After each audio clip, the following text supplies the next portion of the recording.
मैं कुमार आप सभी का स्वागत अभिनंदन करता हूं। एक बार फिर से हाजिर हूं आप सभी की खिदमत में एक नए रोमांचक स्टोरी के साथ। जो श्रोता नए हैं वो चैनल को सब्सक्राइब करना ना भूले। अब बढ़ते हैं कहानी की ओर। अभी कुछ ही दिन पहले मैं एक नए अपार्टमेंट में शिफ्ट हुआ हूं। वैसे तो मैं पिछले 1.5 साल से इसी शहर में किराए पर रह रहा था, लेकिन अब कुछ महीने बाद मेरी शादी होने वाली है और वह फ्लैट बहुत पुराना सा था और उसमें जगह भी कम थी।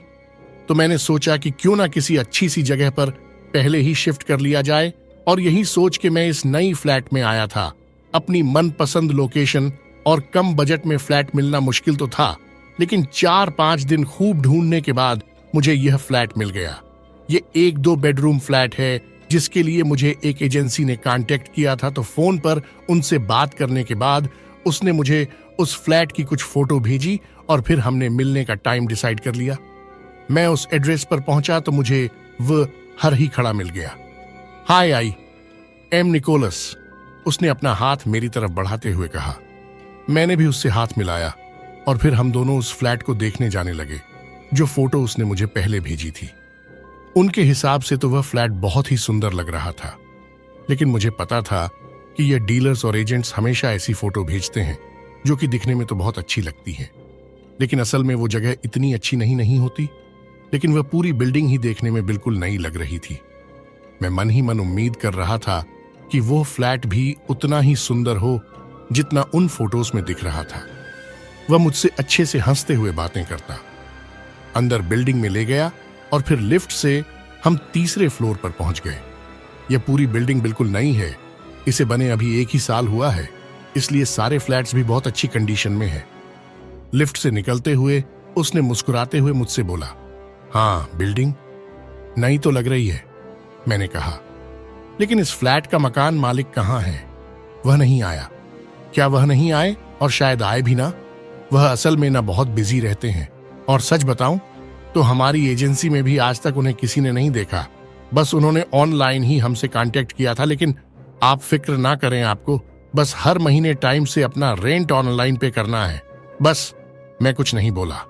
मन ही मन में सोच रहा था कि यह तो बहुत अच्छी बात है कि मकान मालिक यहां नहीं आता।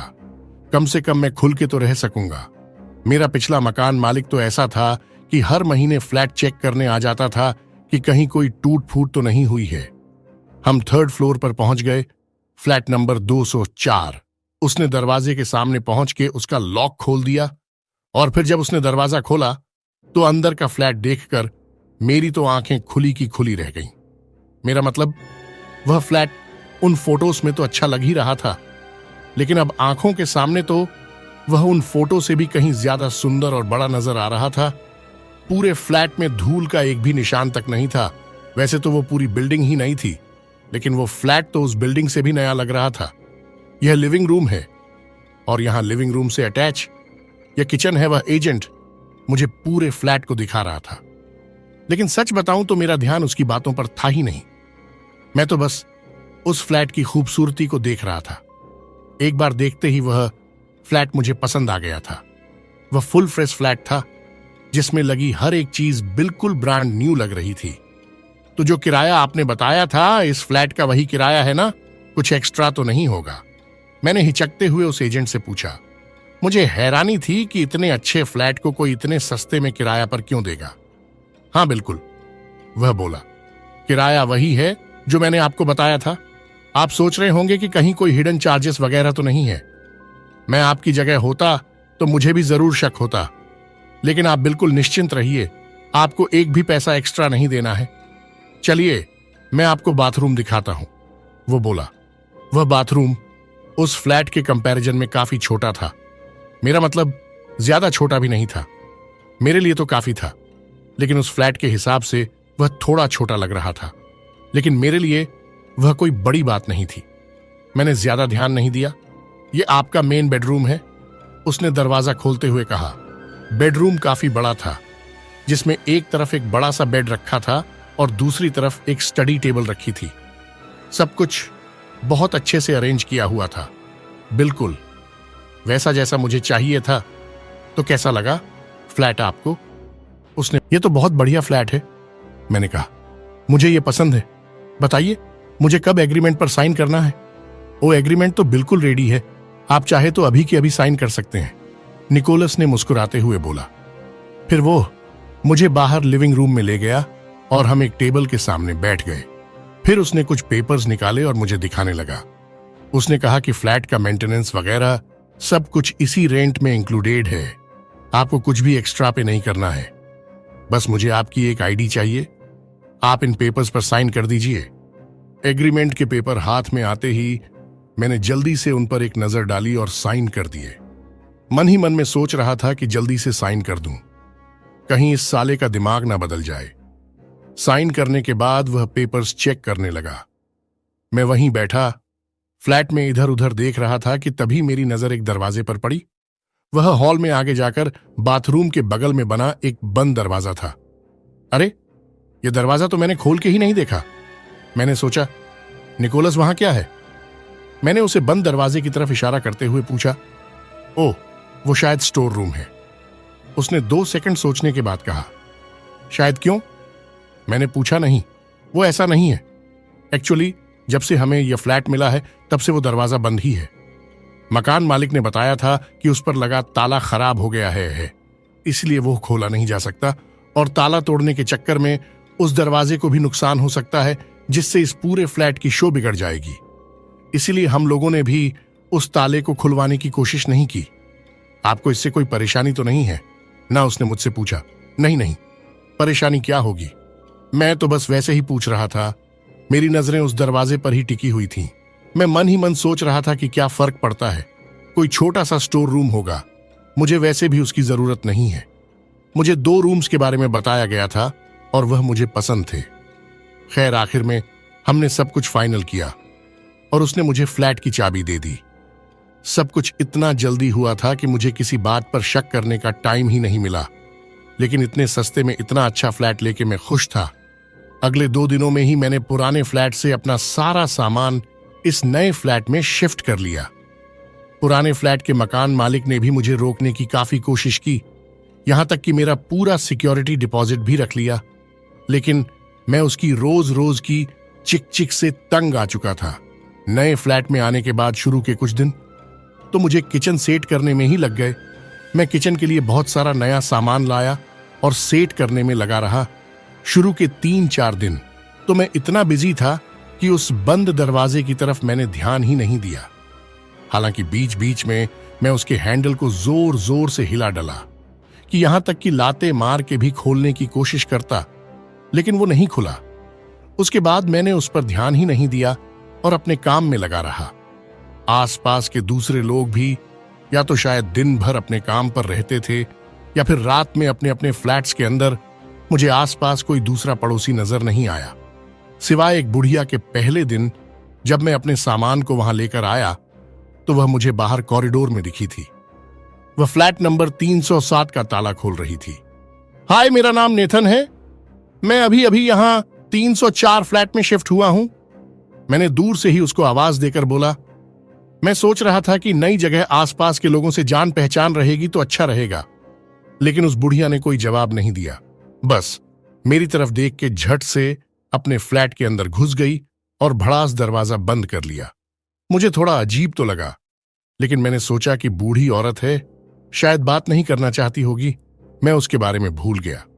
ओवरऑल उस नई जगह पर सब कुछ बढ़िया था, सिवाय उस बुढ़िया के। शुरू के 2 हफ्ते अच्छे से गुजरे, मुझे वहां रहने में बहुत मजा आ रहा था। लेकिन फिर एक रात करीब 9 बजे मैं ऑफिस से वापस आ रहा था और अपने दरवाजे पर पहुंच के ताले में चाबी बस लगाई थी कि मैं अचानक से रुक गया। ताले में चाबी लगाने की आवाज होते ही मुझे अंदर से एक अजीब सी आवाज सुनाई दी। आवाज ऐसी थी जैसे कोई तेजी से अंदर भाग के गया हो।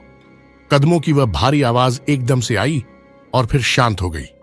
मैं ताला खोलते खोलते वहीं रुक गया, यह समझने की कोशिश करते हुए कि यह आवाज किसकी हो सकती है। मैं दरवाजे पर कान लगाकर सुनने लगा। मुझे यकीन नहीं हो रहा था कि वह आवाज मेरे फ्लैट के अंदर से आई थी। सब कुछ बिल्कुल शांत था। मैं 1 मिनट वैसे ही बिना हिले खड़ा रहा। कोई आवाज नहीं आई और तभी एक जोर की आवाज आई, जैसे कि कोई चीज जोर से फर्श पर पटकी हो, और यह आवाज पक्का मेरे ही फ्लैट में से आई थी। मुझे अब कोई शक नहीं था। कोई मेरे फ्लैट के अंदर था, लेकिन कौन? मैं धीरे से दरवाजे से थोड़ा पीछे हटा और उसी वक्त पुलिस को फोन किया। हेलो, क्या इमरजेंसी है आपकी? मेरे घर में कोई घुस गया है, शायद कोई चोर, आप जल्दी से किसी को भेजिए। फिर उन्होंने मेरा पूरा एड्रेस पूछा और 12 मिनट बाद ही 2 पुलिस वाले मेरे फ्लोर पर पहुंच चुके थे। मैंने उनको बिना आवाज किए अपने फ्लैट की तरफ इशारा किया तो वह दोनों अपनी पिस्टल निकाल के एक झटके से दरवाजे के अंदर घुस गए। मैं बाहर ही खड़ा था, यह सोचता हुआ कि पता नहीं वो लोग किसको पकड़ के लाएंगे, लेकिन फिर करीब 2 मिनट बाद वो दोनों बाहर आ गए। उन्होंने किसी को नहीं पकड़ा था। उन्होंने मुझसे हॉल के उस बंद दरवाजे के बारे में पूछा तो मैंने बताया कि वह दरवाजा हमेशा बंद रहता है।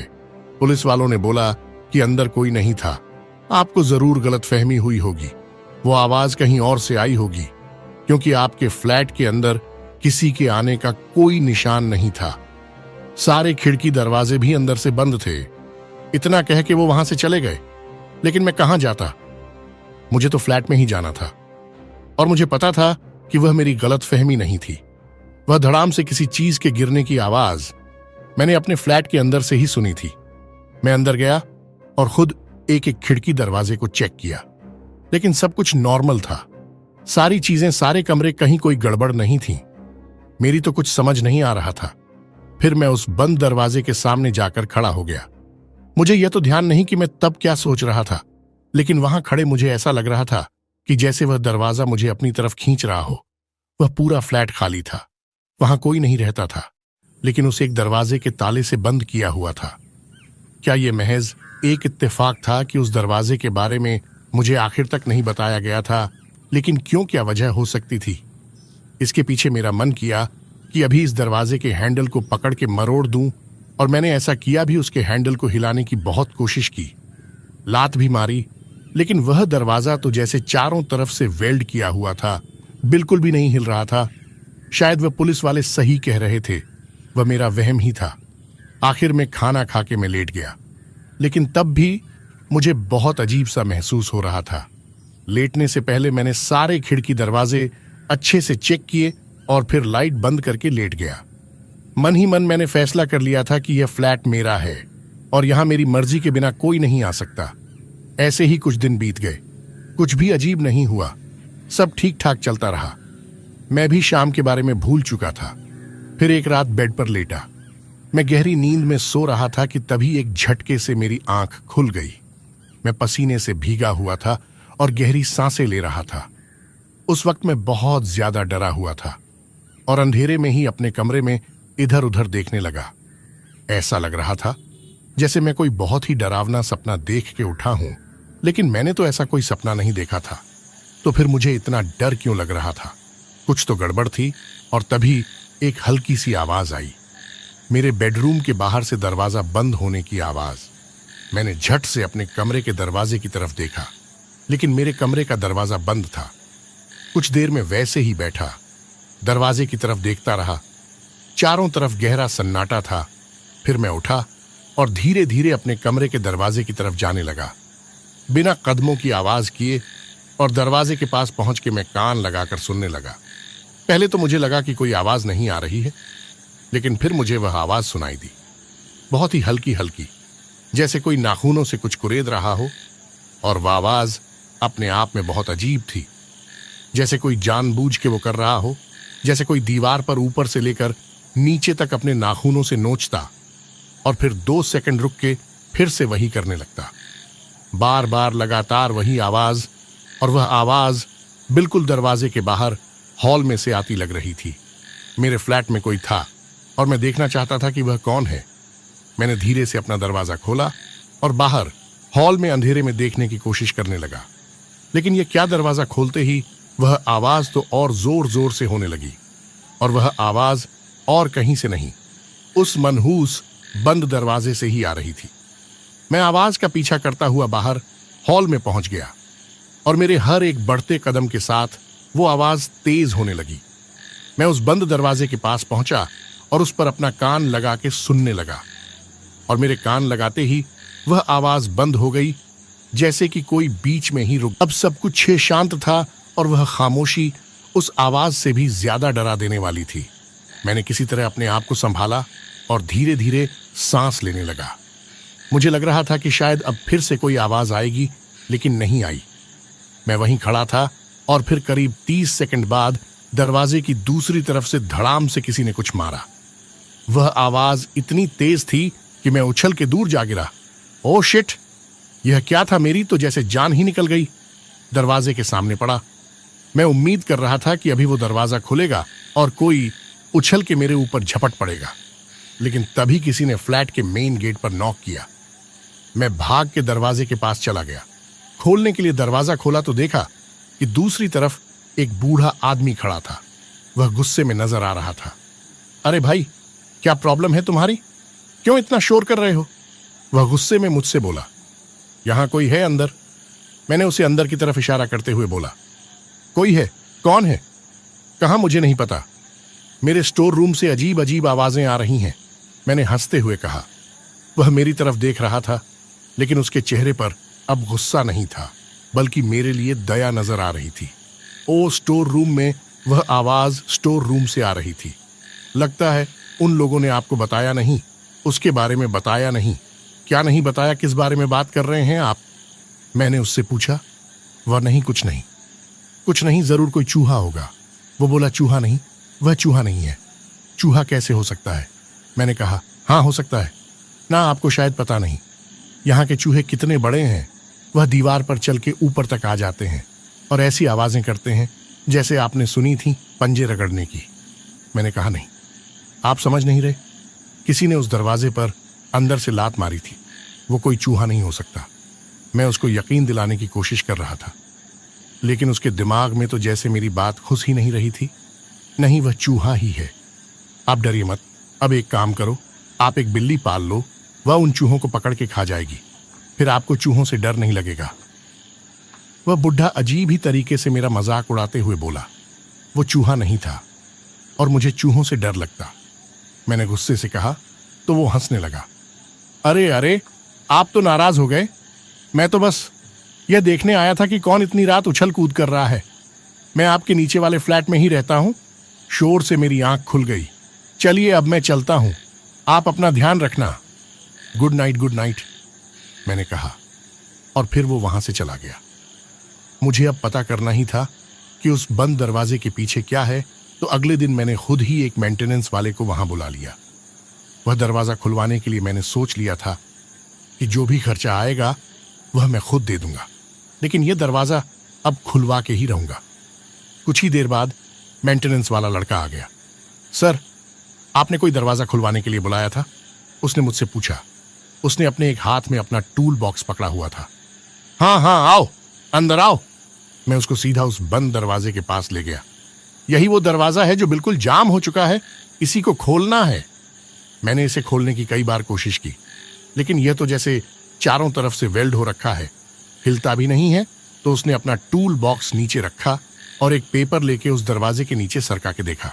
नहीं सर, यह वेल्ड नहीं हो रखा, ये देखो, यह पेपर पूरा अंदर तक जा रहा है। वो बोला, ओ ऐसा क्या? तो पता नहीं क्यों जाम हो रखा है ये। मैंने कहा, कोई नहीं सर, मैं देखता हूं, क्या प्रॉब्लम है इसमें। वो बोला, सुनो, चाहे कैसे भी करके तुम्हें यह दरवाजा खोलना है। जो भी खर्चा आएगा वह मैं तुमको दूंगा, लेकिन मुझे यह दरवाजा खुला हुआ चाहिए। समझ गए ना? मैंने कहा, हाँ सर, समझ गया। कोशिश करता हूं, खोलने की खुल गया तो ठीक है, नहीं तो इस दरवाजे को ही तोड़ देंगे। कुछ भी करो, मुझे नहीं पता। चलो तुम दरवाजा खोलो, मैं अभी आता हूं। इतना कह के मैं अपने रूम में आ गया। मुझे लैपटॉप में ऑफिस का कुछ जरूरी काम करना था। बाहर हॉल से उसके औजारों के ठोकने पीटने की आवाजें आ रही थीं। धीरे धीरे वो शोर तेज होता गया, लेकिन मुझे सुकून था इस बात का कि आज तो यह दरवाजा खुल ही जाएगा और मैं देख सकूंगा कि इस मनहूस दरवाजे के पीछे क्या है। पहले शायद वह हथौड़े का इस्तेमाल कर रहा था और उसके बाद ड्रिल की आवाज आने लगी। फिर कटर की करीब आधे घंटे तक वह आवाजें आती रहीं। उसके बाद सारा शोर थम गया और वह चलता हुआ मेरे कमरे में आया। दरवाजा खुल गया। क्या? मैंने एक्साइटेड होकर उससे पूछा। वो सर, एक्चुअली क्या दरवाजा खुला या नहीं? मैंने उससे फिर से पूछा, सर आप यकीन नहीं करेंगे, मैंने अपनी जिंदगी में ऐसा दरवाजा आज तक नहीं, हर तरीके से कोशिश करके देख लिया, लेकिन वह दरवाजा नहीं खुला। यहां तक कि मेरी ड्रिल मशीन भी टूट गई और आरी के भी 2 टुकड़े हो गए, लेकिन उस दरवाजे पर तो खरोच तक नहीं आई। उसकी बात सुन के मेरी तो जैसे सारी उम्मीदें एक झटके से टूट गई। सर ये कोई मामूली दरवाजा नहीं है, ये दिखने में तो लकड़ी का लग रहा है, लेकिन ये लकड़ी नहीं है, ये पता नहीं कौन से मेटल से बना है। अरे यार तो क्या किया जाए।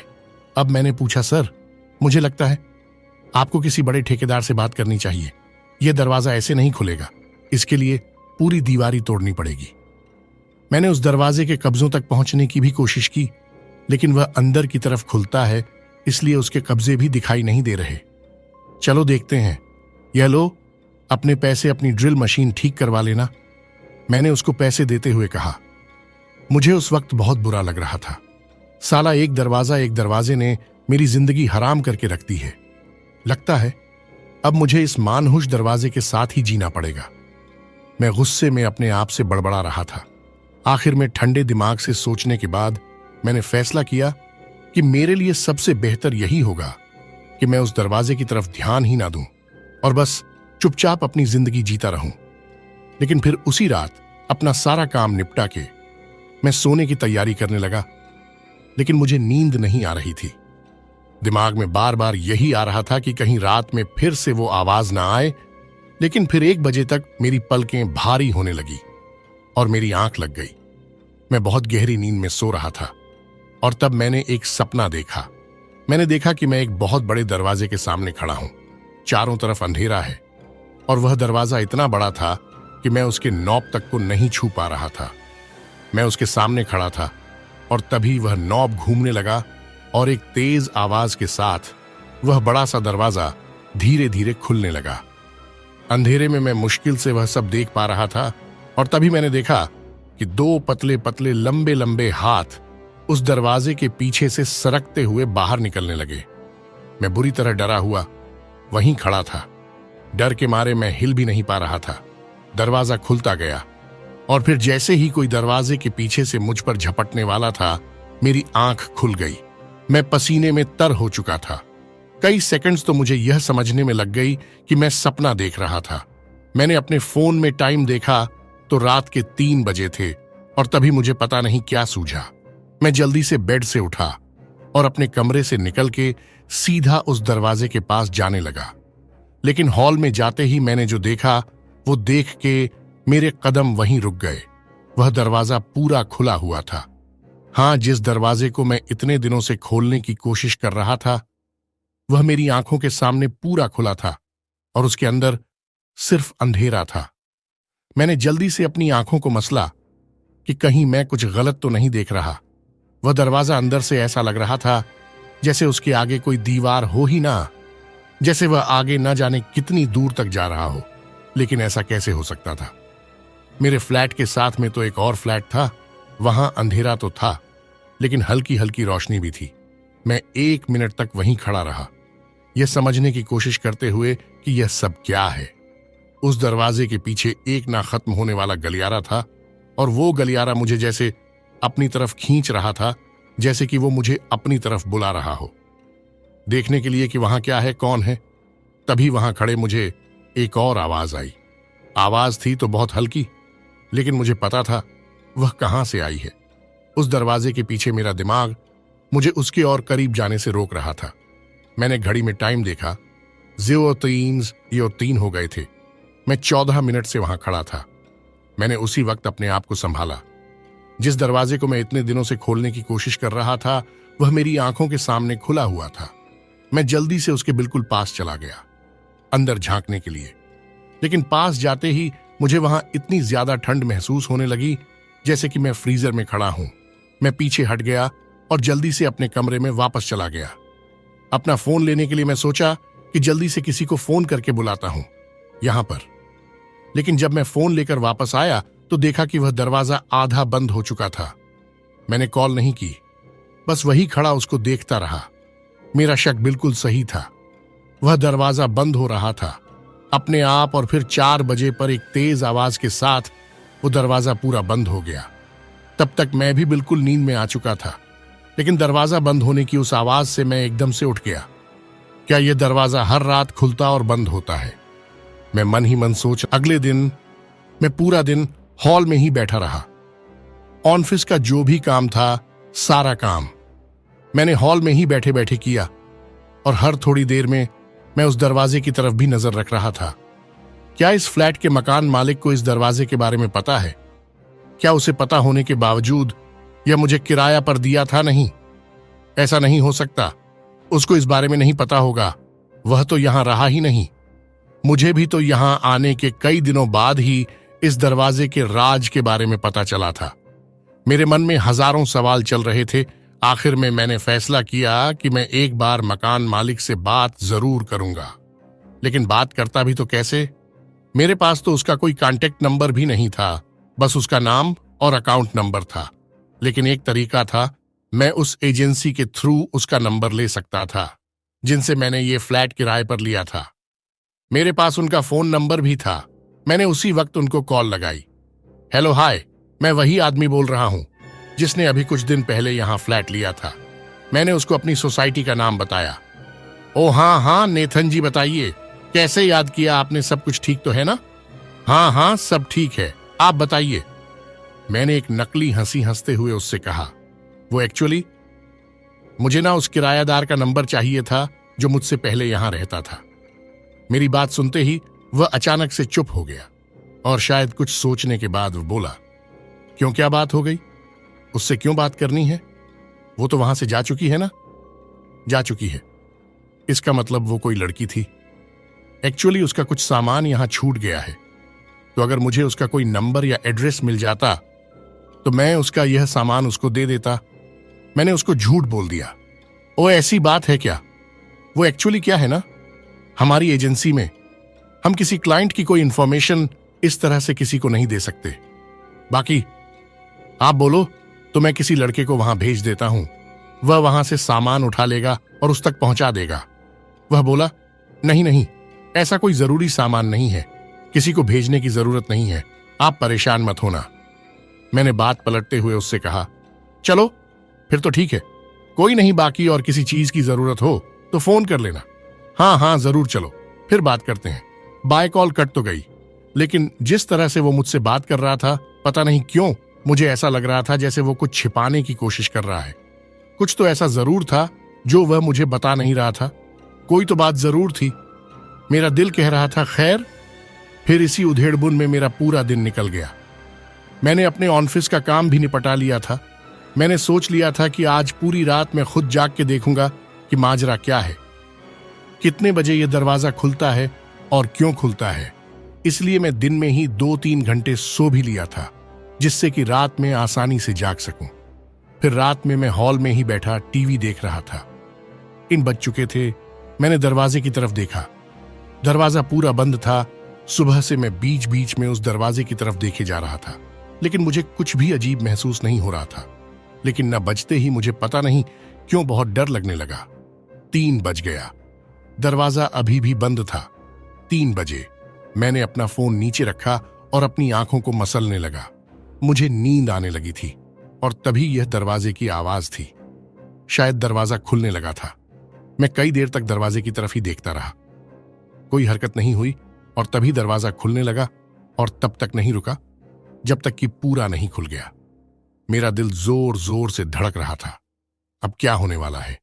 क्या कोई बाहर आएगा जैसा कि मैंने कल सपने में देखा था?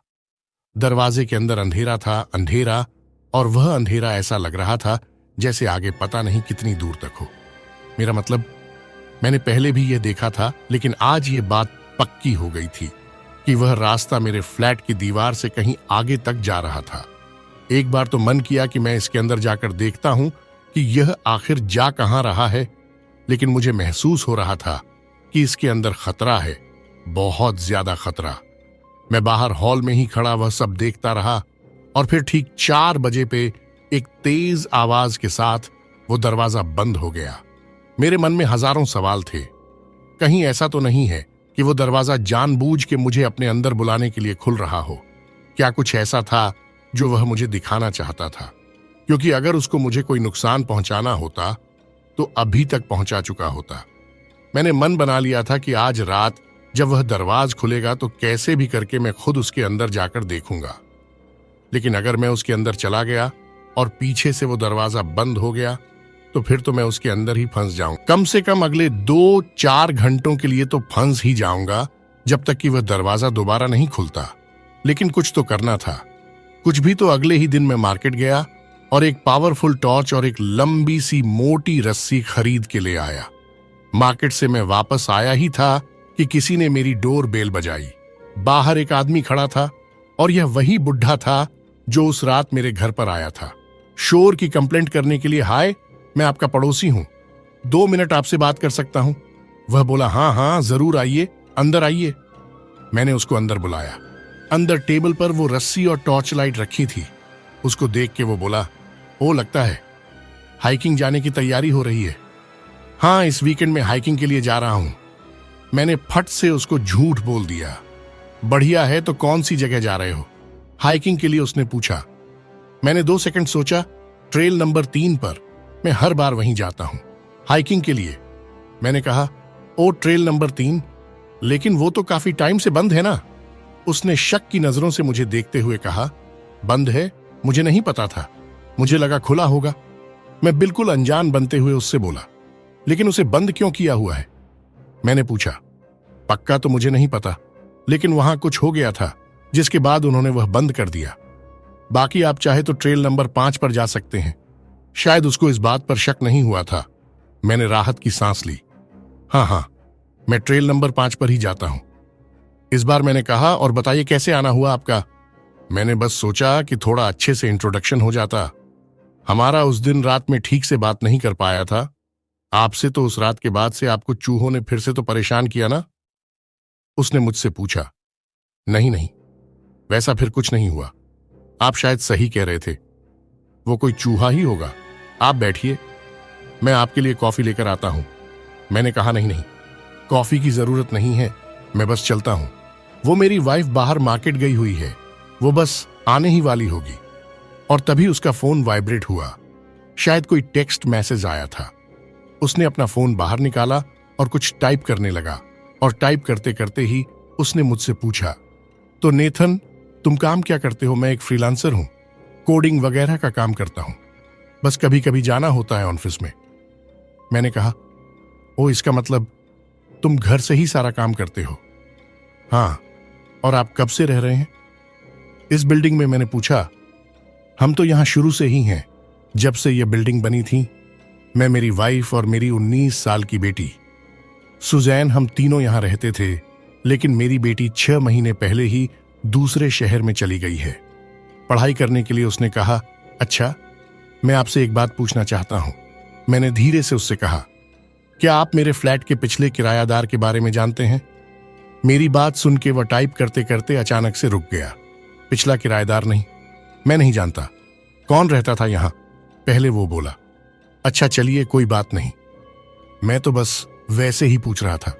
मैंने कहा, अच्छा नेथन, मैं अब चलता हूं। तुम आना कभी हमारे घर पर, मेरी वाइफ खाना बहुत अच्छा बनाती है। हाँ, जरूर आऊंगा, मैंने कहा। वह खड़ा हो गया और जाने के लिए पलटा, लेकिन पलटते हुए वो फिर से उस रस्सी और फ्लैशलाइट की तरफ देख के बोला, एक और चीज, हाइकिंग के लिए संभल के जाना, ज्यादा दूर तक मत जाना। रूट नंबर 5 थोड़ा खतरनाक है, समझ रहे हो ना? वह सीधा मेरी आंखों में देखते हुए बोल रहा था। हाँ, मैं ध्यान से जाऊंगा, मैंने कहा। वह मेरे पीछे उस बंद दरवाजे की तरफ देख रहा था। बहुत ध्यान से, टेक केयर नेथन, और इतना बोल के वो वहां से चला गया। मैंने दरवाजा बंद किया, लेकिन मैं उसके बारे में ही सोच रहा था। पता नहीं क्यों मुझे ऐसा लग रहा था जैसे वह कुछ छुपा रहा है। लेकिन तभी मेरी नजर उस रस्सी पर पड़ी तो अचानक से मुझे याद आया कि आज रात तो मुझे उस दरवाजे के खुलने के बाद उसके अंदर जाना है। मैं फिर 3-4 घंटे सो लिया और फिर रात में टीवी देखते हुए उस दरवाजे के खुलने का वेट करने लगा। मैंने रस्सी का एक सिरा अपने एक हाथ पर बांध लिया और दूसरा हिस्सा सोफे के एक पैर पर जोर से बांध लिया और सोफे पर बैठा टीवी देखता रहा। और जैसा मैंने सोचा था, बिल्कुल वैसे ही ठीक 3 बजे पे एक आवाज के साथ वह दरवाजा खुल गया और अब दरवाजे के पीछे वो ना खत्म होने वाला अंधेरा रास्ता दिखाई दे रहा था। मुझे अब उसके अंदर जाना था। मैंने टॉर्च जलाई और उसके अंदर देखा तो दूर दूर तक सिर्फ अंधेरा ही नजर आ रहा था, जैसे वो ना जाने कितनी लंबी कोई सुरंग हो। मेरे पास सोचने का ज्यादा टाइम नहीं था और मैं बिना कुछ सोचे उसके अंदर चला गया। लेकिन कुछ दूर जाते ही मुझे बहुत तेज ठंड का एहसास होने लगा। लेकिन मैं चलता रहा। वो एक बहुत पतला सा रास्ता था, इतना पतला कि 2 इंसान भी एक साथ वहां से नहीं जा सकते थे। और हर एक बढ़ते कदम के साथ मैं उस अंधेरे कुएं में और अंदर तक समाता जा रहा था। बस कुछ कदम और मैं बार बार यही सोच रहा था कि कुछ तो ऐसा दिखे जिससे मुझे इस मनहूस दरवाजे के राज के बारे में कुछ पता चल सके। और फिर करीब 24 मिनट लगातार चलते रहने के बाद मुझे रास्ते में एक पेपर पड़ा दिखाई दिया। मैंने उसको उठाया और टॉर्च की लाइट में उसे देखा तो उसमें लिखा था, गो बैक, वापस चले जाओ। वो देख के मेरा तो रोम रोम खड़ा हो गया। ये यहाँ किसने रखा होगा? मुझे बहुत हैरानी हुई और तभी मैंने नोटिस किया कि मेरे हाथ पर बंधी रस्सी हिल रही थी। मेरा मतलब जोर जोर से झटके ले रही थी, जैसे कि कोई दूसरी तरफ से उसे पकड़ के खींच रहा हो। मेरी तो जान ही निकल गई। और तभी मुझे वहां किसी के गिरने की और वह रचने वाली आवाजें आने लगी। कोई मेरे पास आ रहा था। मैं पागलों की तरह इधर उधर टॉर्च लाइट मारने लगा और तभी मुझे वह दिखाई दी। वह एक लड़की थी। उसके हाथ बिल्कुल पतले पतले सफेद थे और उसके नाखून गंदे बड़े बड़े थे, लेकिन उसका चेहरा नहीं दिख रहा था क्योंकि पूरा चेहरा बालों से ढका था। उसको देख के एक बार के लिए तो मैं वहीं डर के मारे जम गया। लेकिन अगले ही पल उसकी उस डरावनी आवाज से मैं होश में आया और बिना कुछ सोचे समझे वहां से भागने लगा। अपने दरवाजे की तरफ नहीं, बल्कि दूसरी तरफ। मुझे कुछ सोचने का मौका ही नहीं मिला था। मुझे बस उससे अपनी जान बचानी थी। मैं भागता रहा। भागते हुए मैं लगातार उसको अपने पीछे आता महसूस कर रहा था। मैं बस भागता रहा और फिर कुछ दूर मुझे एक रोशनी दिखाई दी। वह रोशनी एक दरवाजे के अंदर से आ रही थी। मुझे पता था कि जान बचाने के लिए मुझे इस दरवाजे के अंदर जाना होगा और मैं बिना कुछ देखे भागता हुआ उस दरवाजे के अंदर कूद गया। दरवाजे के अंदर जाते ही वह शैतान लड़की जो मेरे पीछे आ रही थी वो वहीं रुक गई और एक तेज आवाज के साथ दरवाजा बंद करके वापस चली गई।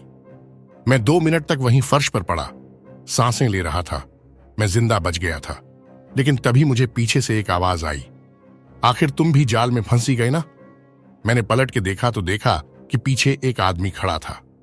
30 के आसपास की उम्र लग रही थी। उसकी और मेरी तरफ देख के वो मुस्कुरा रहा था। तुम कौन हो? मैंने उससे चिल्ला के पूछा और तभी मैंने नोटिस किया कि जिस जगह में मौजूद था वह ऐसी लग रही थी जैसे ना जाने कितने सालों से वहां कोई ना रह रहा हो। चारों तरफ धूल और जाले लगे हुए थे। उसकी बनावट बिल्कुल मेरे फ्लैट की जैसी लग रही थी। लेकिन वह मेरा फ्लैट कैसे हो सकता था? यह कौन सी जगह है? मैंने फिर से उससे पूछा। मेरा मार्टिन है, उसने मुस्कुराते हुए कहा, और यह फ्लैट नंबर 202 है। अभी यहां कोई नहीं रहता क्योंकि यहां अभी बहुत साफ सफाई। उसने हंसते हुए मुझसे कहा, यह क्या मजाक है? मुझे ठीक से बताओ, यहां क्या चल रहा है? मैंने उसे गुस्से से कहा तो वह बिना कुछ बोले दरवाजा खोल के वहां से बाहर निकल गया। उसको बाहर जाते देख मैं भी तेजी से उसकी तरफ लपका, लेकिन तब तक वो वहां से गायब हो चुका था। कमरे से बाहर निकला तो देखा कि बाहर का कॉरिडोर तो बिल्कुल मेरी ही बिल्डिंग जैसा था। यह वही बिल्डिंग थी, लेकिन यह इतनी पुरानी क्यों नजर आ रही थी, जैसे कि सालों से यह बिल्डिंग खाली पड़ी हो। यह क्या चल रहा है? यह मैं कहां फंस गया हूं? मुझे बस जल्दी से अपने फ्लैट में जाना था। मेरा दिल कह रहा था कि फ्लैट में जाने के बाद सब कुछ ठीक हो जाएगा।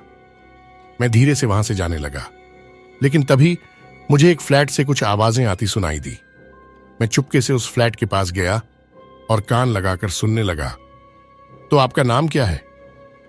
एक आदमी की आवाज आई, मेरा नाम मिशेल है। वह लड़की बोली, ओ मिशेल, अगर तुम्हें किसी चीज की जरूरत हो तो हमें बता देना। मैं फ्लैट नंबर 204 में ही रहता हूं। यह तो विंसेंट की आवाज थी, मेरे उस पड़ोसी की जो आज सुबह मेरे पास आया था। मैंने दरवाजे में से अंदर झांका तो देखा कि यह वही था, विंसेंट, और वहां खड़ा वह किसी लड़की से बात कर रहा था। लेकिन मैं उस लड़की का चेहरा नहीं देख पा रहा था। वह देखते ही मुझसे रुका नहीं गया और मैं एक झटके से दरवाजे के अंदर घुस गया, लेकिन उन्होंने तो जैसे मुझे देखा ही नहीं। मैंने जोर से आवाज लगाई, लेकिन उसने फिर भी मुझ पर कोई ध्यान नहीं दिया। वो दोनों आपस में बातें किए जा रहे थे। वो एक जवान लड़की थी, 22 साल की। अच्छा, आपको कभी किसी ने इस फ्लैट के बारे में कुछ बताया है? उस लड़की ने विंसेंट से पूछा। नहीं तो ये फ्लैट तो बिल्कुल नॉर्मल है। क्या हुआ नहीं वो? बस मुझे कई बार इसमें से कुछ अजीब अजीब आवाजें सुनाई देती हैं। वो लड़की बोली, नहीं ऐसा कुछ नहीं है, वह जरूर चूहों की आवाजें होंगी। तुमको डरने की जरूरत नहीं है।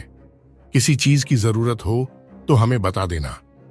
मैं वहां खड़ा उन दोनों को बातें करता हुआ साफ साफ देख पा रहा था, जैसे कि मेरी आंखों के सामने कोई टेप चल रहा हो। और तभी मैंने महसूस किया कि किसी ने मेरे हाथ को जोर से पकड़ लिया हो। मैंने उसी वक्त पल देखा कि पीछे तो वही लड़की खड़ी थी, मिशेल, जो अभी अभी मेरे सामने खड़ी बातें कर रही थी। मैं बहुत डर गया और उसका हाथ छुड़ाने लगा, लेकिन उसने बहुत जोर से मेरा हाथ पकड़ा हुआ था। नेथन, नेथन, मेरी मदद करो प्लीज, प्लीज नेथन, तुमको मुझे ढूंढना होगा। मैं उसे हाथ छुड़ाने की कोशिश कर रहा था कि तभी, ओ वहां आ रही है, जाओ यहां से नेथन जाओ। वह डरती हुई मुझसे बोली। उसके चेहरे पर दहशत थी और तभी मुझे वह आवाज सुनाई दी, दरवाजा खुलने की आवाज। वैसे तो वह आवाज मुझे रोज ही सुनाई देती थी, लेकिन उस वक्त वह आवाज सुन के मेरा तो जैसे खून ही जम गया। सामने एक परछाई थी, एक डरावनी परछाई, अपने चारों पैरों पर चलती हुई। उसके लंबे लंबे पाल थे, जिससे यह पता चल रहा था कि वो कोई लड़की है।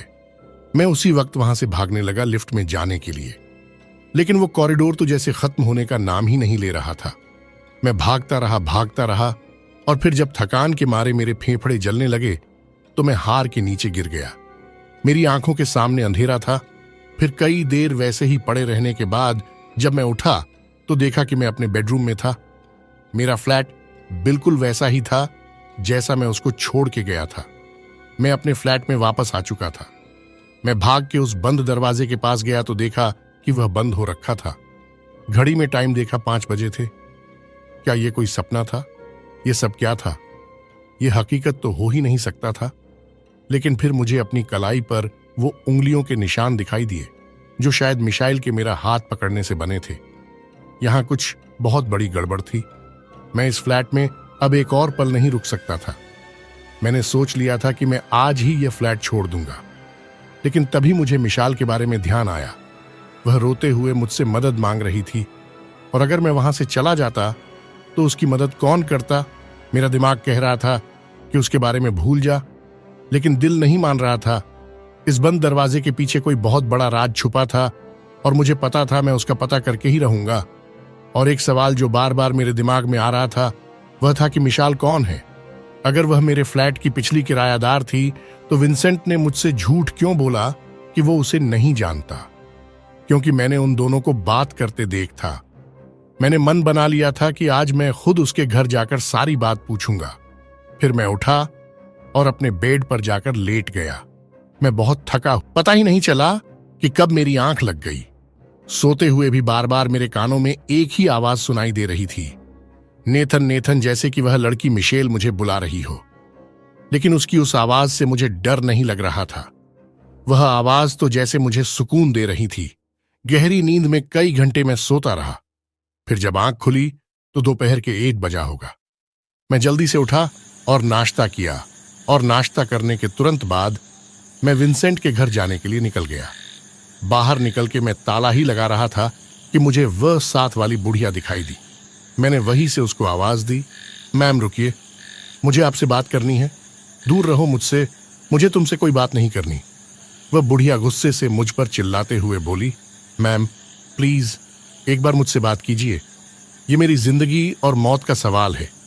मैंने उसे फिर से रिक्वेस्ट करते हुए बोला। वह सिर हिलाते हुए बोली, तुम बस एक बात अपने दिमाग में डाल लो कि अगर तुमको अपनी जान प्यारी है तो इस फ्लैट से दूर चले जाओ, बहुत दूर। और इतना कह के वह अपने फ्लैट के अंदर घुस गई। मैं उससे और बात करना चाहता था, लेकिन वह तो जैसे मेरी शक्ल भी देखना नहीं चाह रही थी। फिर मैंने सोचा कि चलो उससे बाद में बात करता हूं, पहले विंसेंट से जाकर मिल लूं। मैं जल्दी से सीढ़ियों से होता हुआ उसके फ्लैट पर गया तो देखा कि दरवाजे पर ताला लगा था। शायद वो लोग कहीं गए हुए थे। मैंने फिर भी कई बार उनके दरवाजे पर नॉक किया, कान लगा के भी सुना कि कहीं कोई आवाज तो नहीं आ रही अंदर से, लेकिन कोई आवाज नहीं आई। अंदर कोई नहीं था। हार के मैं वापस अपने फ्लैट में आ गया और सोफे पर बैठ गया। दिमाग में ना जाने क्या क्या चल रहा था। कहीं मैं पागल तो नहीं हो रहा? वह आदमी कौन था जो मुझे मिला था, और वह लड़की मिशेल कौन थी, और वह कौन थी जो उस अंधेरे रास्ते में मेरे पीछे पड़ गई थी, और वह कौन थी जो सबसे आखिर में मुझे नजर आई थी? मेरा सिर तो जैसे इन सब सवालों से फटे जा रहा था। क्या उस बंद दरवाजे के पीछे किसी दूसरी दुनिया का कोई दरवाजा है? अगर ऐसा था तो जो कुछ मैंने वहां देखा उसका क्या मतलब हो सकता था? मिशाल ने मुझे उसे ढूंढने को कहा था, लेकिन क्यों? मैं उसको कहाँ ढूंढूं? यह बात तो पक्की थी कि वो इस दुनिया की तो नहीं है, और उसको ढूंढने के लिए, उसकी मदद करने के लिए मुझे फिर से उसकी दुनिया में जाना था। मैं फिर से रात होने का इंतजार करने लगा, और फिर रात में ठीक 3 बजे पर वह दरवाजा फिर से खुल गया। मुझे उसके अंदर जाना था, लेकिन इस बार मैंने कोई रस्सी नहीं बांधी, क्योंकि मुझे पता था इसका कोई फायदा नहीं है। मैं अंदर घुस गया, और इस बार सिर्फ 11 मिनट चलने के बाद ही मुझे वह दरवाजा दिखाई दे गया, और मैं सीधा उस दरवाजे के अंदर घुस गया।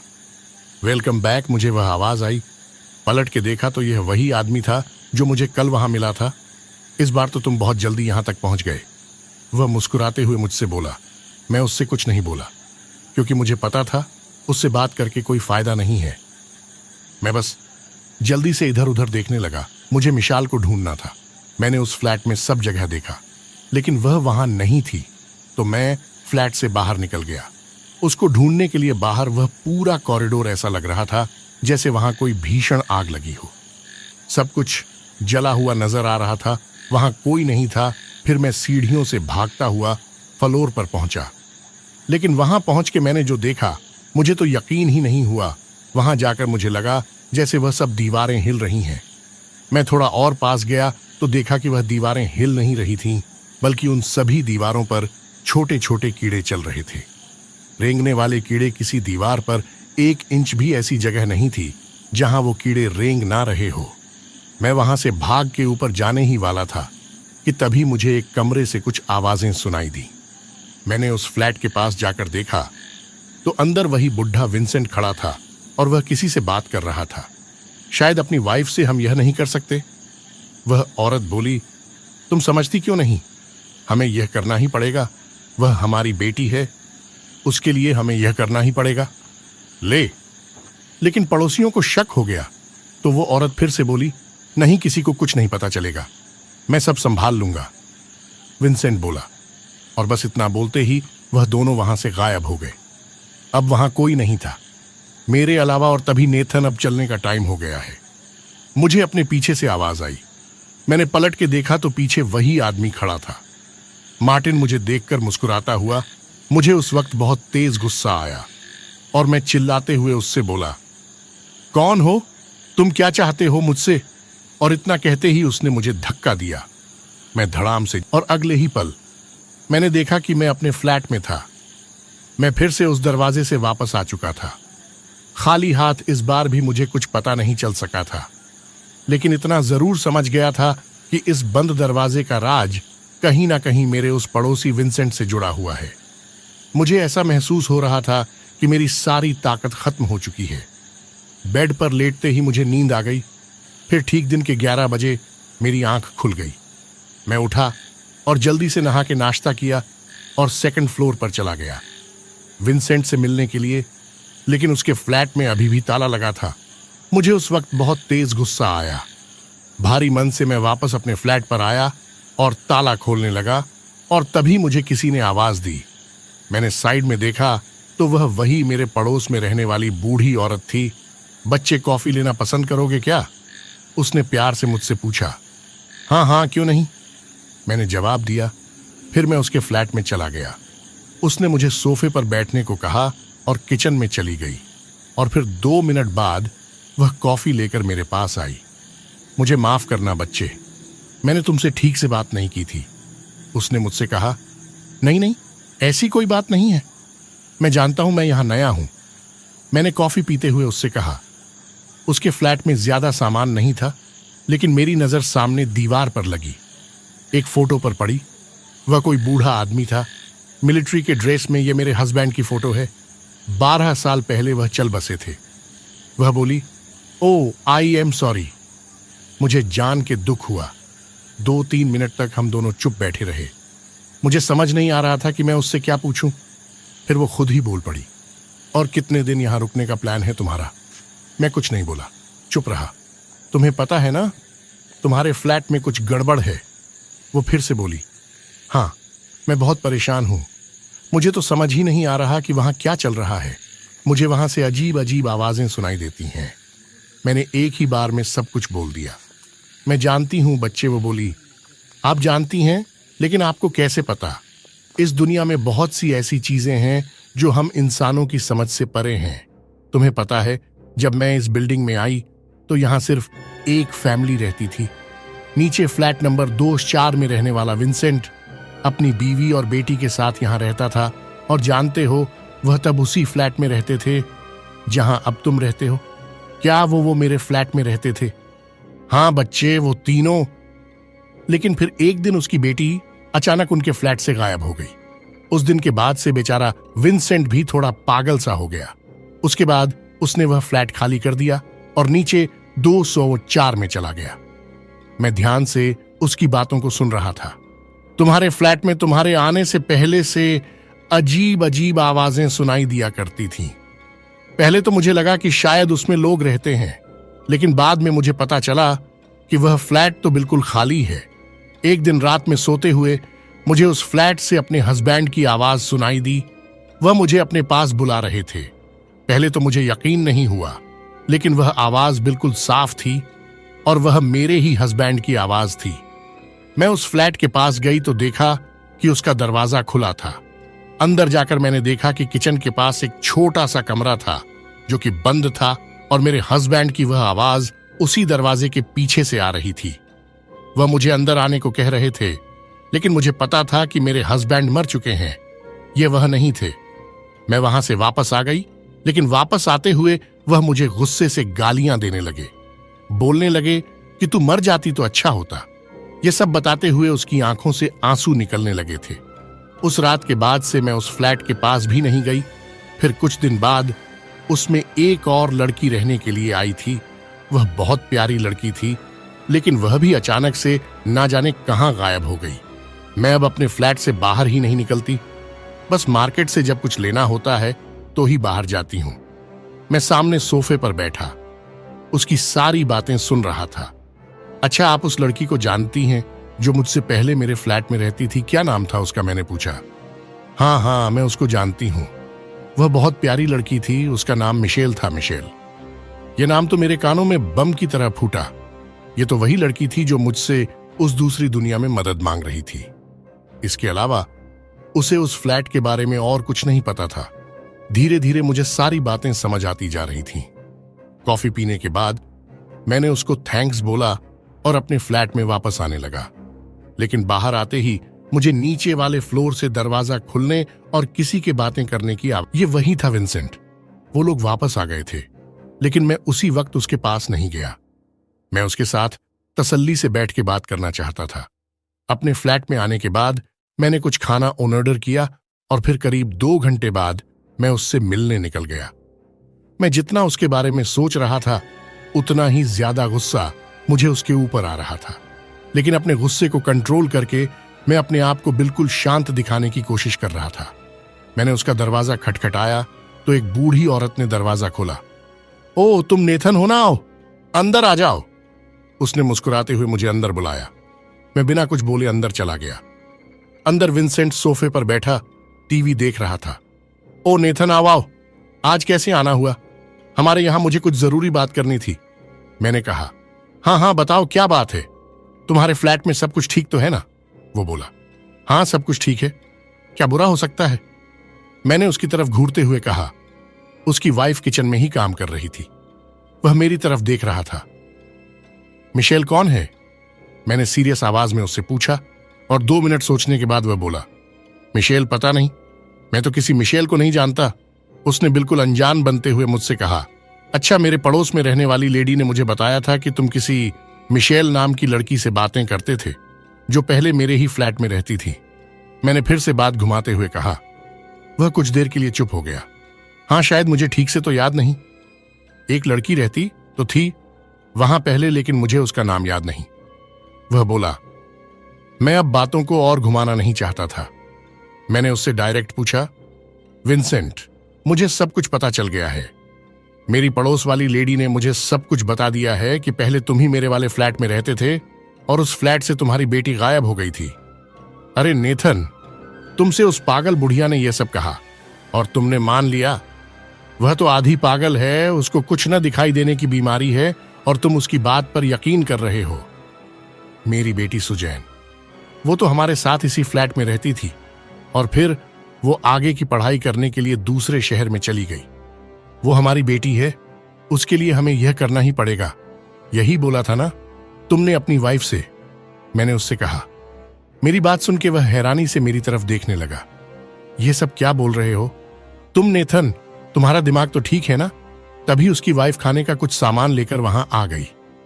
लो नेथन, आज मेरे हाथ की डिश देखो, तुम्हें बहुत अच्छी लगेगी। वो टेबल पर वह खाना रखते हुए बोली।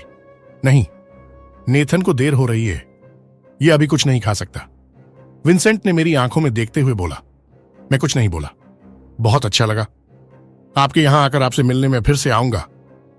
इतना कह के मैं उसके फ्लैट से बाहर आ गया, अपने बेड पर लेटा। मैं इन सब चीजों को समझने की कोशिश कर रहा था। मिशेल नाम की वह लड़की जो मुझसे मदद मांग रही थी, वह पहले इसी फ्लैट में रहती थी। तो वह आदमी कौन था और वह दूसरी लड़की कौन थी जो मेरे पीछे पड़ गई थी? और विंसेंट की बेटी कहां गायब हो गई थी? क्या वह भी इस दरवाजे के पीछे गायब हुई थी? बहुत सारे सवाल ऐसे थे जिनके जवाब अभी मुझे ढूंढने थे। मेरी आंखों के सामने बार बार मिशेल का वो मदद मांगता हुआ चेहरा नजर आ रहा था। मैं रात होने का वेट करने लगा और रात मेरी उम्मीद से ज्यादा ही जल्दी हो गई और फिर वही 3 बजे पे दरवाजा खुल गया। मैं धीरे से अंदर गया और कुछ दूर चलने के बाद मुझे फिर से वही आदमी मिल गया। वह एक कुर्सी पर सिर झुकाए बैठा था। मैं उससे कुछ नहीं बोला, बस फ्लैट से बाहर निकल के सीढ़ियों से होता हुआ सीधा लिफ्ट में पहुंच गया। 3rd फ्लोर पर जाने के लिए मुझे कैसे भी करके मिशेल को ढूंढना था और नीचे के दोनों फ्लोर्स को तो मैं पहले ही देख चुका था। वो वहां नहीं रहती थी, लेकिन लिफ्ट में गया तो देखा कि लिफ्ट में तो 3rd फ्लोर का बटन ही नहीं था। लेकिन यह कैसे हो सकता था, क्योंकि मैं तो रोज उसी लिफ्ट से अपने फ्लोर पर जाता था। मेरे पास ज्यादा सोचने समझने का टाइम नहीं था। मैं जल्दी से लिफ्ट से निकला और सीढ़ियों से दौड़ता हुआ 3rd फ्लोर पर पहुंच गया। लेकिन वो तो मेरे फ्लोर जैसा बिल्कुल भी नहीं लग रहा था। वहां पूरे कॉरिडोर में अंधेरा था और सिर्फ एक फ्लैट से रोशनी आती नजर आ रही थी। फ्लैट नंबर 304 से मेरे फ्लैट से मैं धीरे धीरे दबे पांव अपने फ्लैट की तरफ बढ़ने लगा। कोई उसके अंदर था। फ्लैट की तरफ जाते हुए मुझे लग रहा था जैसे कोई चीज, कोई अनजान ताकत मुझे अपनी तरफ खींच रही है और मैं बस उस फ्लैट की तरफ खींचा जा रहा हूं। दरवाजे के पास मैं बस उसके दरवाजे के अंदर जाने ही वाला था कि तभी किसी ने मेरा हाथ पकड़ के मुझे पीछे खींच लिया। वो जो कोई भी था, उसने मुझे इतनी तेज खींचा था कि मैं लड़खड़ा के नीचे गिर गया। खड़ा हुआ तो मैंने देखा कि मैं किसी और ही फ्लैट में था। वह मेरा फ्लैट नहीं था, बल्कि मेरा फ्लैट तो मुझे उसके ठीक सामने कुछ दूर दिखाई दे रहा था। मैं घबराता हुआ बाहर भागने लगा, लेकिन तभी एक लड़की मेरे सामने आकर खड़ी हो गई। वहां मत जाओ नेथन, वह यही चाहती है कि तुम उस फ्लैट के अंदर जाओ। यह लड़की मिशेल थी, वही मिशाल जो मुझसे मदद मांग रही थी। आखिर में वो मुझे मिल गई। तुम मिशाल हो ना? तुम्हें पता है तुमको ढूंढने के लिए मैं अपनी जान पर खेल के यहां तक आया हूं। मैं जानती हूं नेथन, लेकिन तुम्हारा यहां तक आना जरूरी था, क्योंकि सिर्फ तुम ही उस नर्क के दरवाजे को बंद कर सकते हो। वह दरवाजा आज तक न जाने कितने मासूम लोगों को निगल चुका है। मिशेल, तुम यह क्या बोल रही हो? मुझे ठीक से बताओ, सब कुछ यहां क्या चल रहा है? वह 10 सेकंड तक मेरी तरफ देखती रही, लेकिन उसको देख के मुझे डर नहीं लग रहा था, जैसे कि मेरे दिल को पता हो कि वह मेरा बुरा नहीं चाहती है। नेथन, सबसे पहले तो तुम यह जान लो कि तुम्हारे यहां होने का मतलब यह है कि तुम्हारी जान को भी खतरा है। तुम जिस फ्लैट में रहते हो वह एक मनहूस शापित फ्लैट है। वह बोली, लेकिन क्यों मिशेल, ऐसा क्या हुआ था उसमें उसका? वो बंद दरवाजा जो हर रात अपने आप खुलता है, वो क्यों खुलता? मुझे सब कुछ बताओ। क्या उसे हमेशा के लिए बंद नहीं किया जा सकता? नहीं नेथन, उस दरवाजे को बंद नहीं किया जा सकता। जब मैं जिंदा थी मैंने खुद उसको बंद करने की तमाम कोशिशें की, लेकिन नहीं कर सकी। वह नीचे सर झुकाए बैठी थी। नेथन, तुम्हारे उस फ्लैट में आने से कई महीने पहले मैं उस फ्लैट में रहने आई थी। सब कुछ अच्छा था, सिवाय उस बंद दरवाजे के। हर रात मुझे उसमें से अजीब अजीब आवाजें सुनाई देती थीं। पहले मैं उन सब आवाजों को इग्नोर करती रही, लेकिन फिर कोई रात में मुझे मेरा नाम लेकर बुलाने लगा, और वह और कोई नहीं, मेरी मम्मी थी जो मुझे उस दरवाजे के पीछे से बुलाती थी। लेकिन मेरी मम्मी की मौत कई साल पहले हो चुकी थी। मैंने पुलिस को भी बुलाया, लेकिन पुलिस उस दरवाजे को नहीं खोल सकी। और फिर एक रात वो दरवाजा अपने आप खुल गया। उस रात के बाद से वो दरवाजा हर रात एक फिक्स टाइम पर अपने आप खुल जाता। वो बोली, हाँ मैं जानता हूं। 3 बजे पे मैंने कहा, हाँ नेथन। और एक रात वो दरवाजा खुलने के बाद जब मुझे मेरी मम्मी की आवाज सुनाई दी तो मैं उसके अंदर चली गई। लेकिन वो कोई स्टोरेज रूम नहीं था। वह तो एक गलियारा था जो सीधा उस हॉस्पिटल में गया था जहां मेरी मम्मी की मौत हुई थी। लेकिन यह कैसे हो सकता था? उस हॉस्पिटल के अंदर एक फ्लैट था, फ्लैट नंबर 304। वही फ्लैट जिसमें मैं रहती थी। मेरी मम्मी मुझे उस फ्लैट के अंदर से बुला रही थी, और मैं उस फ्लैट के अंदर चली गई और हमेशा के लिए उसी के अंदर फंस के रह गई। यह फ्लैट, ये मानहुष फ्लैट तुमको अपने अंदर बुलाता है, और अंदर जाने के बाद तुम हमेशा के लिए इसी में फंस के रह जाते हो। मैं कितने महीनों से इसी में फंस के रह गई हूं। वो आंखों में आंसू लिए बोली, लेकिन कोई तो तरीका होगा मिशेल, कोई तो तरीका होगा तुमको यहां से निकालने का, यहां से मुक्ति दिलाने का। नहीं नेथन, कोई तरीका नहीं है। यहां तक कि मेरी बहन ने भी मुझे यहां से निकालने की बहुत कोशिश की, लेकिन आखिर में वह भी यहीं फंस के रह गई, और अब वह भी यहीं भटकती रहती है, अजीब अजीब आवाज निकालते हुए गुर्रा हुए। तुम्हारी बहन? कौन तुम्हारी बहन? वह लड़की जो उस दिन मेरे पीछे पड़ी थी, वह तुम्हारी बहन है? हाँ नितिन, वह बेचारी तो मुझे बचाना चाहती थी, लेकिन खुद इस नर्क में फंस के रह गई। उसके बाद उस फ्लैट में एक और लड़का रहने के लिए आया था, मार्टिन। वो बोली, मार्टिन, उससे तो मैं मिल चुका हूं। हाँ, वह भी उस फ्लैट में रहने आया था और उसका शिकार बन गया। हम सब अब यहीं भटक रहे हैं। नेथन, सिर्फ तुम ही हमें बचा सकते हो। तुम्हें उस पूरे फ्लैट को ही खत्म कर देना होगा। तुम्हें उसको आग लगानी होगी। नेथन, नहीं तो वह मनहूस फ्लैट तुम्हारे साथ साथ और ना जाने कितने मासूमों की बलि ले लेगा। इतना कहे कि वह जोर जोर से रोने लगी और अचानक से वहां से गायब हो गई। मैं 2 मिनट तक वहीं बैठा रहा और फिर उठा तो देखा कि पीछे मार्टिन खड़ा था, हमेशा की तरह मुस्कुराता हुआ, लेकिन इस बार उसने अपने हाथ में कुछ पकड़ा हुआ था, एक पेट्रोल कैन और एक लाइटर। और एक आखिरी बार मेरी तरफ देख के वो मुस्कुराया और वहां से गायब हो गया। वो पेट्रोल कैन और लाइटर वहीं रखे थे। उसने वो वहां मेरे लिए छोड़े थे, जिससे कि मैं उस फ्लैट को आग लगा के उनसे मुक्ति दिलवा सकूं। मैंने वह कैन और लाइटर उठा लिया, और वह उठाते ही अगले ही पल मैं अपने फ्लैट के अंदर था। वह पेट्रोल कैन और लाइटर अभी भी मेरे पास था। मैंने घड़ी में टाइम देखा तो सुबह के 5 बज चुके थे। 2 मिनट के लिए मैं वैसे ही खड़ा सोचता रहा कि अब जो मैं करने जा रहा हूं, क्या वह करना सही है, या और भी बहुत से लोग रहते हैं, उनको कितना नुकसान होगा। लेकिन जो भी नुकसान होगा उसका पैसा तो उन्हें इंश्योरेंस से वापस मिल ही जाएगा। लेकिन इस मनहूस फ्लैट ने आज तक जितने लोगों को खाया है और आगे खाएगा, उनकी जिंदगी तो उनको कभी वापस नहीं मिल सकेगी। इस शापित मानहुष फ्लैट को राख करना ही पड़ेगा। इसी में सबकी भलाई है। यह मेरा आखिरी फैसला था, लेकिन यह सुबह का टाइम था। बहुत से लोग अपने अपने फ्लैट्स में सो रहे थे और आग लगने से पहले उनको सावधान करना जरूरी था। मैं जल्दी से भाग के गया और लिफ्ट के साथ में लगे फायर अलार्म के ऊपर लगे शीशे को तोड़ दिया और उसके अंदर बने बड़े से लाल बटन को दबा दिया। पूरी बिल्डिंग में सायरन बज उठा। बस यही मौका था। मैं जल्दी से अपने फ्लैट में वापस आया और पेट्रोल का वो डब्बा उठा के पूरे फ्लैट के हर एक कोने में छिड़क दिया, खासकर उस मानूस बंद दरवाजे के ऊपर।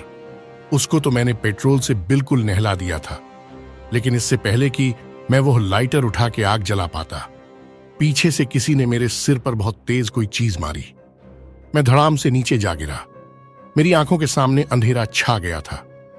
नीचे पड़े हुए मैंने देखा तो मेरे सामने विंसेंट खड़ा था। उसके हाथ में एक लोहे की रोड थी। तुम यह क्या कर रहे हो? मैं तुम्हें इस घर को आग नहीं लगाने दूंगा। मैं तुम्हें मेरी बेटी को नहीं मारने दूंगा। वह बहुत जोर से गुस्से से चिल्लाते हुए मुझसे बोला, ये तुम क्या कर रहे हो? तुम्हारा दिमाग खराब हो गया है क्या विंसेंट? मैं तुम्हारी बेटी को कहां मार रहा हूं? मैं तो इस मानहूस घर को जला रहा हूं। इसी में सबकी भलाई है। मैंने दर्द में कराते हुए उसे कहा, नहीं, यह कोई बंद दरवाजा नहीं है। यह मेरी बेटी है, मेरी प्यारी बेटी, जिसकी जान गलती से मेरे हाथों से चली गई थी। इसी स्टोर रूम के अंदर एक दिन मैंने उसको गुस्से में इस स्टोर रूम के अंदर बंद कर दिया था, लेकिन मुझे नहीं पता था कि मेरा यह कदम मेरी बेटी की जान ले लेगा। और उस दिन से वो इसी स्टोर रूम में है। यह स्टोर रूम कोई मामूली कमरा नहीं रहा, बल्कि खुद मेरी बेटी का रूप ले चुका है। इतने महीनों से अपनी बेटी की भूख शांत करने के लिए मैं कितने लोगों को यह घर किराया पर दे चुका हूं। मेरी बेटी उन सबको खा के अपनी भूख शांत करती है, और तू मेरी बेटी को मारना चाहता है। मैं तुझे यह नहीं करने दूंगा। उसने मेरे मुंह पर जोर से लात मारते हुए कहा। मेरे मुंह से खून निकल रहा था। मेरे अंदर इतनी भी हिम्मत नहीं थी कि मैं उठ के खड़ा हो सकूं। वह हाथ में रोड लिए मेरी तरफ मारने के लिए बढ़ा। मेरा अंत करीब था, लेकिन तभी धड़ाम की एक तेज आवाज के साथ वह बंद दरवाजा खुल गया और उसमें से तेजी से गुर्रा हुए मिशेल की बहन बाहर आई और विंसेंट के ऊपर झपट पड़ी। ऐसा करते हुए वह बहुत जोर जोर से गुर्रा रही थी, जैसे कि वह बहुत गुस्से में हो। और फिर वह उसकी खोपड़ी को अपने हाथ से पकड़ के उसको किसी गुड़िया की तरह घसीटते हुए उस दरवाजे के अंदर घुस गई। वह बुरी तरह छटपटाता हुआ अपने आप को छुड़ाने की कोशिश करता रहा, लेकिन दरवाजा बंद होते ही उसकी वह चीखें भी दब गई। फिर किसी तरह अपनी पूरी ताकत लगा के मैं उठा और बाहर निकल के देखा कि लोग बाहर निकल भी रहे हैं या नहीं। तो सीढ़ियों से लोगों की आवाज सुन के मैं समझ गया कि फायर अलार्म ने अपना काम कर दिया है। मैंने लाइटर उठाया और जला के उस बंद दरवाजे के ऊपर फेंक दिया, और अगले ही पल वह पूरा फ्लैट आग में ढधक उठा। मुझे पता था कि फायर ब्रिगेड के पहुंचने तक यह झलक राख हो जाएगा। मैंने अपना लैपटॉप उठाया और सीढ़ियों से नीचे भागने लगा। नीचे गया तो देखा कि बिल्डिंग के सब लोग वहां पहले से भीड़ लगा के खड़े थे, और उन्हीं में से एक थी मेरे पड़ोस वाली। वह बुढ़िया वह मेरी तरफ देख के हाथ हिला रही थी। उसके चेहरे पर मुस्कुराहट थी। शायद उसको पता था कि यह किसने किया है। मैं भी उसके पास जाके उस भीड़ में खड़ा हो गया। आग मेरे फ्लैट से निकल के आसपास के और फ्लैट्स को भी अपनी चपेट में ले चुकी थी। ऊपर देखते हुए मुझे अपने फ्लैट की खिड़की पर 3 परछाई खड़ी दिखाई दी, जिनमें से एक थी मिशेल। वह मुझे देख रही थी जैसे कि वह मुझे थैंक्स बोल रही हो, उस मानहूस दरवाजे को हमेशा के लिए बंद करने के लिए और उसको मुक्ति दिलाने के लिए। अगर आपके पास भी कोई अनोखी और रहस्यमय घटना की कहानी है तो हमसे जरूर साझा करें। आप उसे फेसबुक या इंस्टाग्राम के जरिए लिखकर या रिकॉर्ड करके भेज सकते हैं। आपकी कहानियां हमारे चैनल की जान हैं, इसलिए उन्हें सुनने और पढ़ने का हमें बेसब्री से इंतजार रहेगा। श्रोतागण, आज की यह कहानी यहीं खत्म होती है, जो हमारे प्रिय श्रोता प्राची शुक्ला जी ने भेजी थी, जो उत्तर प्रदेश हरिहरपुर से है। हमें उम्मीद है कि इस कहानी ने आपके दिल और दिमाग दोनों को छुआ होगा। आपकी राय जानना हमारे लिए बहुत मायने रखता है, तो कमेंट्स में जरूर बताएं कि आपको यह कहानी कैसी लगी। और हाँ, अगर आप हमारे चैनल पर नए हैं तो रिश्ते की गांठ पक्की कर ले चैनल को अभी सब्सक्राइब कर लें और बेल आइकन ऑल पे सेट कर दे, ताकि हर नई कहानी की सूचना सबसे पहले आप तक पहुंचे। अपना और अपने परिवार का ख्याल रखें। मिलते हैं एक और धारावाहिक